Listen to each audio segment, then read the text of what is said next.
છે તો અમે એ જગ્યાએ કોક ખોલવા અમે જઈશું, અમારે રૂપિયા નથી જોઈતા। તમે જો ધીમો કોક ખોલતા હો તો અમારે પાણી ના આવતું હોય, પ્રેશર ના આવતું હોય, અમારે કોઈ તમારો માણસ જોઈતો નથી, અમે જાતે કોક ખોલવા જઈશું। આટલું બધું અમે લોકોને કીધું તો બી અમે આટલો સપોર્ટ કરીએ તોય અમારા ઘેર પાણી નથી। અમારા ઘેર નાના નાના બચ્ચા છે, શું કરવાનું? ગરમીના છોકરાઓ માંદા પડે છે સાહેબ, અને આટલું બધું અમને હેરાન કરે છે। અમે પાણી અમે બહુ થાકી ગયા, અમે તો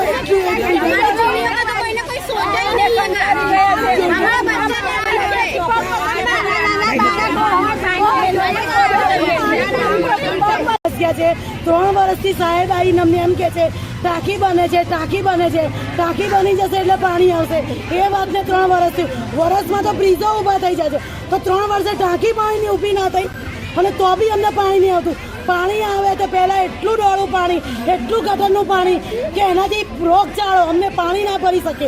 પછી જે પાણી 7 વાગે આવે, 7:30 પાણી બંધ થઈ, 5 ડોલ પાણી નહીં આવતું। ઘરનું કુટુંબ મોટું છે તો તમે આ શું કરો છો? પાણીનું આટલું બધું અમે કેટલી અરજી કરી છે, કેટલી અરજી કરી છે અમે, કે એની કોઈ અરજીનો જવાબ નથી। કેટલા જણ આવીને ગયા છે તો એનો બી કોઈ નિકાલ નથી। તો તમારા ઘેર પાણી ના આવતું હોય તો તમે શું કરો? અને આવી રીતે કરવાનું પાણી દર વખતે સાહેબો આવે છે, જોઈને જતા રહે છે, આવે છે અને એ બી કેવું આવશે, જોશે, અમારું સાંભળશે। 2 દિવસ પાણી આવશે, 3જા દિવસ હતું એનું